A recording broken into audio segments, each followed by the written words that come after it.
கன்னி ராசி அன்பர்களே வணக்கம். இந்த வார ராசி பலன்.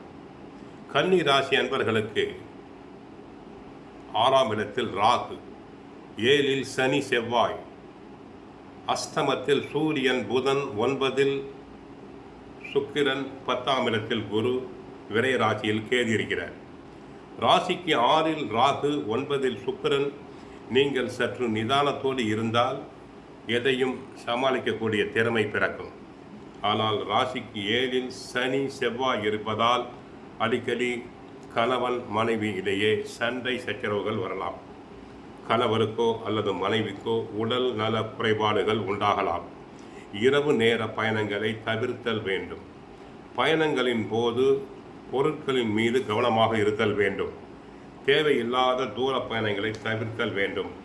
தொழில் வியாபாரத்தில் உங்கள் உழைப்புக்கான பலனை அடைவதற்கு தேவையில்லாத இடையூறுகள் ஏற்படும்.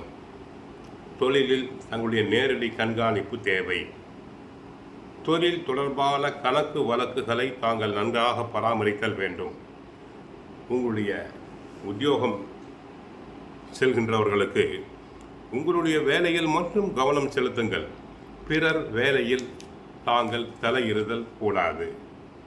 தன குடும்பகாரன் சுக்கிரன் 9இல் ஆட்சி பெற்று இருப்பதால் தங்களுக்கு மிக சிறந்த பலன்களை தரும். ராகு சாதகம், ஆன்மீக பயணம் அதிகரிக்கும். கையில் காசு புழங்கும். நிதி பற்றாக்குறை இருக்க சந்தர்ப்பம் இல்லை. அஷ்டமத்தில் சூரியன் என்பதால் உஷ்ண நோய்கள் அதிகரிக்கும். ஆராய்ச்சி துறைகளில் சிலருக்கு கவனம் அதிகரிக்கும். அறிவு கூர்மை அதிகரிக்கும். போட்டித் தேர்வுகளில் வெற்றி கிடைக்கும். விரயஸ்தானத்தில் கேது இருப்பதால் ஆரோக்கிய தொல்லைகள் தங்களுக்கு அதிகரிக்கும். சிலருக்கு வயிறு சம்பந்தப்பட்ட உபாதைகள் வரலாம். மருத்துவ செலவுகள் ஏற்படலாம். தொழில் விஸ்தரிப்பு முயற்சி இந்த நேரத்தில் வேண்டாம். தொழிலில் அகலக்கால் வைத்தல் கூடாது. இந்த நேரத்தில் பணம் கடன் வாங்குதலும் கூடாது. கணவருக்கோ அல்லது மனைவிக்கோ அடிக்கடி உடல்நலக் குறைவு உண்டாகும். வாகனத்தில் செல்லும் போது மிக கவனமாக செல்லுங்கள். ஏனென்றால் 7ஆம் இடத்தில் சனி செவ்வாய் சேர்க்கை உள்ளது. சில நேரங்களில் தலையில் காயம் ஏற்படலாம்.